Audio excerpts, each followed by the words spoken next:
اگر ہم یہ کہیں کہ یہ کروموسومز کا مسئلہ ہے کہ ایکس وائی ملتے ہیں، ایکس ایکس ملتے ہیں، تو اس وجہ سے ہوتا ہے، تو یہاں ہم یہ سوچیں کہ آخر ان کروموسومز کو آپس میں ملاتا کون ہے کہ جس سے وہ مذکر مؤنث پیدا ہوتے ہیں؟ اللہ فرماتے ہیں وہ ہم ہیں۔ اچھا، یہاں ایک بات اور بھی میرے ذہن میں آ رہی ہے، اللہ تعالیٰ یہاں یہ کہہ رہا ہے کہ ہم نے پیدا کیا اور ہم نے زمین کو بچھایا، ہم نے تمہارے جوڑے بنائے۔ اللہ نے یہ نہیں فرمایا کہ میں نے تمہارے مرد عورت کے جوڑے بنائے اور میں نے زمین کو بچھونا بنایا، میں کا لفظ نہیں کہا، ہم کہا۔ تو نعوذ باللہ، اس کا یہ مطلب نہیں ہے کہ کوئی معبود زیادہ ہیں، کہ اللہ تعالیٰ کہہ رہے ہیں کہ ہم نے بنایا، کیا مطلب اللہ کے ساتھ کوئی اور بھی شریک ہے؟ حاشا وکلا، ہرگز ایسا نہیں ہے، اللہ اکیلا ہے۔ ہم کا لفظ اس لیے استعمال کیا کہ محاورے میں ایک آدمی بھی اگر اپنی طاقت کا اظہار کرنا چاہے تو وہ ہم کا لفظ استعمال کرتا ہے۔ جیسے ہم دیکھتے ہیں معاشرے میں ایک آدمی کسی سے الجھ رہا ہو، لڑ رہا ہو اور اپنی طاقت ظاہر کرنا چاہتا ہو، تو میں یہ کہنا چاہتا ہوں کہ طاقت ظاہر کرنے پر وہ کیا بولتا ہے؟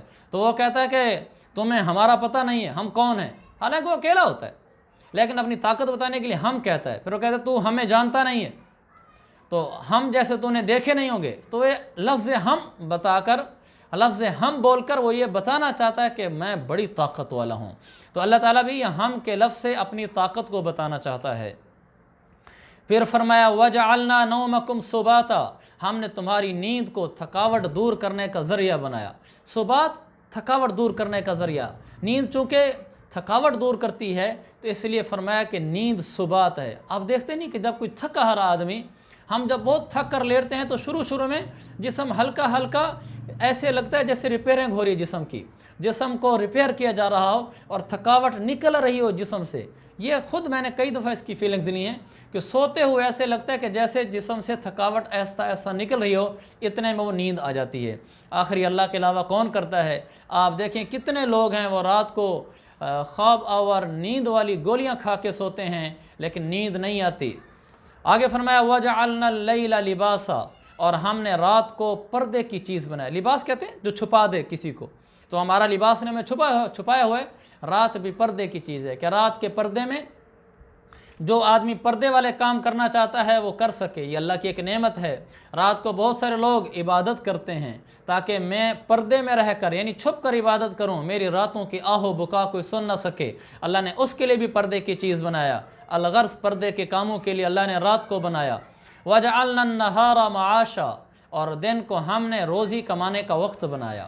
اس سے بھی ہمیں سبق ملتا ہے کہ رات آرام کی چیز ہے اور دن کام کی چیز ہے، لہذا یہ بالکل غیر فطری طریقہ ہے کہ رات کو جاگنا اور روزیاں کمانا، بزنس کرنا اور مارکیٹس کھلی رکھنا اور دن کو سونا، یہ غیر فطری طریقہ ہے۔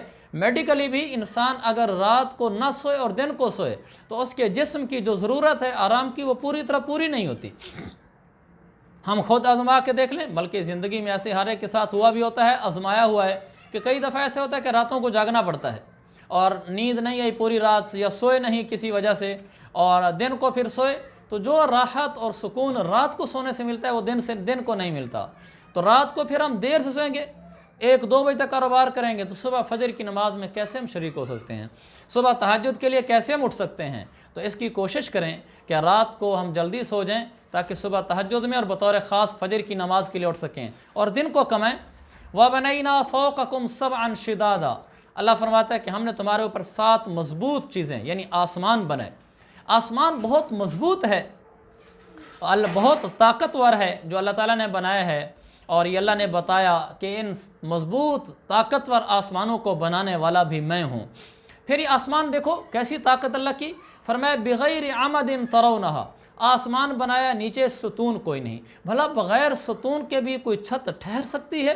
لیکن اللہ نے آسمان کو ٹھہرایا، پورے آسمان کی چھت کے نیچے کہیں کوئی پلر نہیں ہے۔ اور آگے فرمایا وَجَعَلْنَا سِرَاجًا وَهَاجًا، اور ہم نے ایک دہکتا ہوا چراغ پیدا کیا۔ سورج کو اللہ نے چراغ کہا ہے۔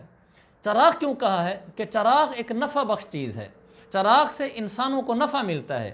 ہم چراغ سے روشنی لیتے ہیں، چراغ سے اندھیرے دور کرتے ہیں، اور چراغ کی روشنی اگر زیادہ ہو تو اس کے ذریعے سے کئی لوگ اکٹھے بیٹھ کر مطالعہ کر سکتے ہیں، تو چراغ ایک نفع کی چیز ہے۔ تو اللہ نے سورج کو چراغ کہہ کر یہ فرمایا کہ جو سورج میں نے بنایا یہ بھی سراپا تمہارے نفع کے لیے ہے۔ دیکھو اسی سورج سے ہماری فصلیں تیار ہوتی ہیں، ہمارے پھل تیار ہوتے ہیں، اور زندگی کے کئی کام اس سورج کے ساتھ ریلیٹڈ ہیں، اور سورج کے ذریعے سے اللہ ہمارے کام بناتا ہے۔ پھر آپ کو ایک عجیب بات بتاؤں، سورج کی دھوپ، اس کی شعاعیں، یہ بھی انسانی بدن پر ڈائریکٹ پڑیں بہت زیادہ صحت کے لیے مفید ہیں۔ بہت سارے لوگ ایسے ہوتے ہیں جو سورج سے بالکل دور رہتے ہیں، یعنی بند رہتے ہیں، دھوپ نہیں لگواتے، تو یہ نقصان ہے ان کے لیے۔ میں آپ کو ایک واقعہ سناتا ہوں، باہر ممالک کے ایک کافر کی بات ہے، مجھے کسی آدمی نے سنایا تھا۔ وہ بہت ہی امیر کبیر آدمی تھا، تو اس کے گھر اے سی اور گاڑی اے سی، آفس اے سی، کہیں ہوٹل پہ انوائٹ ہوا ہے تو وہ جگہ اے سی، تو بہت ہی کم یا نہ ہونے کے برابر دھوپ میں نکلتا تھا۔ تو کئی سالوں بعد اس کے جسم کے جو مسام ہیں، جو دھوپ پڑنے سے کھلتے ہیں، یہ بند ہو گئے، تو وہ بہت خطرناک قسم کی بیماریوں کا شکار ہو گیا۔ تو ڈاکٹرز کو چیک کرایا تو انہوں نے کہا کہ آپ کو ضروری ہے کہ آپ پورے جسم کی کئی گھنٹے دھوپ لگائیں۔ تو پھر وہ بالکل برہنہ ہو کر دھوپ میں کسی جگہ ٹھہرتا تھا، اور سارے جسم پر دھوپ کی شعاعیں پڑتی تھیں، کئی گھنٹے تک اس سخت دھوپ میں بیٹھتا تھا، جو بہت تکلیف دہ تھا، لیکن اس کی زندگی موت کا مسئلہ تھا، یہ اس کا علاج تھا۔ ایک دوسری بات تو خود میرے ساتھ پیش آمدہ ہے، میری چھوٹی بیٹی تقریباً کوئی 6 ماہ کی ہوگی، وہ بیمار ہو گئی، تو میں نے ڈاکٹر کو چیک کرایا تو وہ کہنے لگے کہ آپ اس کو روزانہ تقریباً آدھا گھنٹہ دھوپ لگوائیں۔ وہ سردیوں کا موسم تھا، تو ہم اس کو پیمپر پہنا کر پورا جسم اس کا برہنہ کر کے دھوپ میں لٹاتے تھے، تو اس پر شعاعیں پڑتی تھیں۔ ماشاءاللہ چند دنوں میں بیٹی ہماری ٹھیک ہونا شروع ہوگی بالکل۔ تو اللہ تعالیٰ کی طرف سے بنائی ہوئی دھوپ یہ بہت مفید ہے۔ پھر فرمایا وَأَنزَلْنَا مِنَ الْمُعْصِرَاتِ مَاءً ثَجَّاجًا، اللہ نے فرمایا کہ ہم نے بھرے ہوئے بادلوں سے موسلا دھار پانی برسایا۔ دیکھیں یہ بادل کیسے اٹھتے ہیں، پھر اوپر جاتے ہیں۔ اصل میں سمندر کے اندر سے پانی کے بخارات اٹھتے ہیں، اوپر جاتے ہیں، اللہ کی قدرت سے ایک نظام ہے جس میں وہ جا کر جم جاتے ہیں اور بادل بن جاتے ہیں، ان میں منو ٹنو پانی ہوتا ہے، اور پھر کیا ہوتا ہے، پیچھے سے ہوا ان کو اٹھا کے چلاتی ہے، اور ان بادلوں میں سے پھر اللہ موسلا دھار بارش برساتا ہے، نیچے زمین پر پانی آتا ہے، بارش برسنے سے اللہ پھر ایک اور نظام چلاتا ہے، کیا لِنُخْرِجَ بِهِ حَبًّا وَنَبَاتًا، اللہ فرماتے ہیں ہم نے یہ پانی برسایا تاکہ اس کے ذریعے سے ہم غلہ اور دوسری سبزیاں اگائیں، غلہ بھی نکلتا ہے، سبزیاں بھی نکلتی ہیں، وَجَنَّاتٍ الْفَافًا، اور گھنے باغات یہ انہی بارش کے پانی سے وجود میں آتے ہیں۔ یہ سارا کچھ اللہ نے بتایا کہ اللہ نے فرمایا میں نے آسمان بنائے اور میں نے سورج بنایا، اور میں نے آسمان بنانے کے علاوہ اوپر بادلوں کا نظام چلایا، وہاں سے بارشیں برسیں۔ اتنی طاقت والا اللہ فرماتا ہے ان یوم الفصل کان میقاتا، ان کا معنی ہوتا ہے بے شک، اس بات میں کوئی شک نہیں، یا ان کا معنی یقین جانو۔ حالانکہ پچھلی باتیں بھی تو ساری ایسی تھیں جو بے شک تھیں، ان میں بھی تو کوئی شک نہیں تھا، وہاں اللہ نے انا نہیں فرمایا۔ انا کا لفظ اس لیے فرمایا کہ جو بات اگلی کہنے لگا ہوں اس میں توجہ کی ضرورت ہے، کہ توجہ رکھو، اہم بات ہے۔ کیا بات ہے؟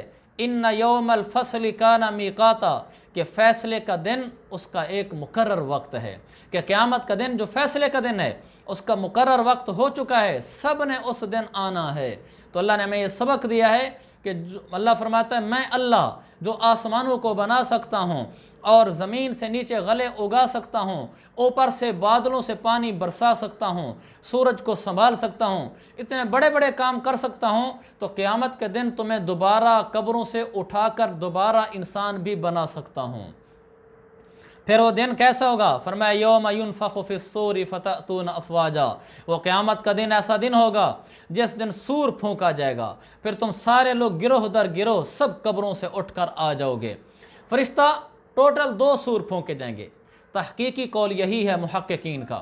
ایک دفعہ فرشتہ سور پھونکے گا تو جتنے لوگ زندہ ہیں وہ سب گھبراہٹ کا شکار ہو کر بالآخر مر جائیں گے۔ پھر 40 سال کا وقفہ ہوگا، پھر دوسرا سور پھونکے گا فرشتہ تو سارے مرے ہوئے زندہ ہو جائیں گے۔ وَفُتِحَتِ السَّمَاءُ فَكَانَتْ أَبْوَابًا، اللہ آسمانوں کو کھول دے گا، آسمان پھٹیں گے۔ 19واں پارہ یوم تشقق السماء بالغمام، آسمان پھٹے گا۔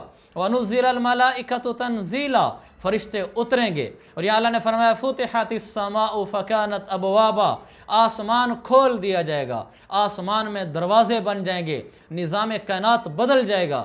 سُيِّرَتِ الْجِبَالُ فَكَانَتْ سَرَابًا، پہاڑ جو آج گڑے ہوئے ہیں ان کو ہلایا نہیں جا سکتا، ختم کرنا ہو تو بم بلاسٹ کرتے ہیں پھر جا کر وہ پہاڑ ختم ہوتا ہے۔ پہاڑ کو کاٹ کے اٹھانا شاید ممکن ہی نہ ہو یا بہت زیادہ مشکل ہو، یہ اتنے وزنی ہیں اور ہل نہیں سکتے۔ اللہ نے فرمایا قیامت کے دن میں ان کو چلا دوں گا، یہ ایسے ہو جائیں گے جیسے ریت کا سراب ہوتا ہے، یعنی ریت کے جیسے ٹیلے ہوتے ہیں، کثیبم مہیلا، ریت کے ٹیلوں کی طرح یہ ہو جائیں گے۔ پھر فرمایا ان جہنم کانت مرصادا، پھر ان کا نا توجہ سے سنو، ایسی بات کرنے لگا ہوں بلا شبہ ٹھیک ہے، کیا بات؟ جہنم کانت مرصادا، لوگوں دنیا کا نظام ختم ہونا ہے، آگے جنت و جہنم کا نظام ہے، اور جو جہنم ہے وہ تمہاری گھات لگائے بیٹھی ہے، انتظار میں بیٹھی ہے۔ کن لوگوں کی؟ للطاغین مآبا، ان لوگوں کی جو سرکش ہیں۔ یہ جہنم سرکش لوگوں کا ٹھکانہ ہے۔ لابثین فیہا احقابا، یہ اس جہنم میں مدتوں رہیں گے۔ جو کافر ہیں ان کی تو مدتیں ختم ہی نہیں ہوں گی، اور جو ایمان والے ہیں وہ ایک نہ ایک دن لمبی مدت گزار کے بالآخر جنت میں جائیں گے۔ اور جہنم میں کیا عذاب ہوگا؟ کہ لا یذوقون فیہا بردا، اس میں ٹھنڈک نام کی کوئی چیز نہیں چکھیں گے، ولا شرابا، اور نہ پینے کی کوئی چیز۔ دیکھیں لفظ لا یذوقون، بعض لوگ اس کو پڑھنے میں، یہ قرآن کے لفظ کا صحیح پڑھنا بتا رہا ہوں، لا یذوقون نہیں پڑھنا، لا یذوقون، لام کو تھوڑا کھینچنا ہے چونکہ لام کے بعد الف ہے، تو لا یذوقون، اس میں کوئی چیز ان کو چکھنے کی نہیں ملے گی جس سے ان کو ٹھنڈک محسوس ہو۔ الا حمیما وغساقا، ہاں پینے کی چیز ملے گی تو ایک ہوگی، گرم کھولتا ہوا پانی، اور پیپ لہو، یہ ان کو پینے کو ملے گا، اور ایسا گرم پانی ہوگا۔ قرآن میں دوسری جگہ آتا ہے جب انسان پیے گا فقطع امعاءہم، اس کی انتڑیوں کو کاٹ کر پخانے کے راستے سے انتڑیوں کو باہر نکال دے گا، ایسا کھولتا ہوا پانی ہوگا۔ اللہ تعالیٰ ہم سب کی حفاظت فرمائے۔ اللہ فرما رہا ہے جزاء وفاقا، یہ پورا بدلہ ہے تمہارے اعمال کا، جو عمل کیے ہیں آج بدلہ لو۔ انہم کانوا لا یرجون حسابا، یہاں کافروں کی بات ہے کہ یہ کافر اپنے اعمال کے حساب کا عقیدہ نہیں رکھتے تھے، حساب کتاب کا کوئی عقیدہ نہیں تھا۔ کہتے ہیں یہ جہاں مٹھا اگلا کہیں ڈٹھا، اگلا کس نے دیکھا ہے، کوئی حساب کتاب نہیں ہے۔ وَكَذَّبُوا بِآيَاتِنَا كِذَّابًا، ان کافروں نے ہماری آیتوں کو اچھی طرح جھٹلایا تھا، خوب سر چڑھ کر بولے تھے اور جھٹلایا تھا ہمارے قرآن کو اور ہماری آیات کو۔ اللہ فرماتا ہے کُلَّ شَيْءٍ أَحْصَيْنَاهُ كِتَابًا، ہم نے ہر چیز کو لکھ کر محفوظ کر رکھا ہے، جو یہ کافر بولے، جو انہوں نے کیا، سب محفوظ ہے۔ پھر ایک بڑی خطرناک یعنی ایک دھمکی ہے کافروں کو، اللہ فرماتے ہیں فَذُوقُوا فَلَن نَّزِيدَكُمْ إِلَّا عَذَابًا، اے کافرو اب چکھو مزہ جہنم کا۔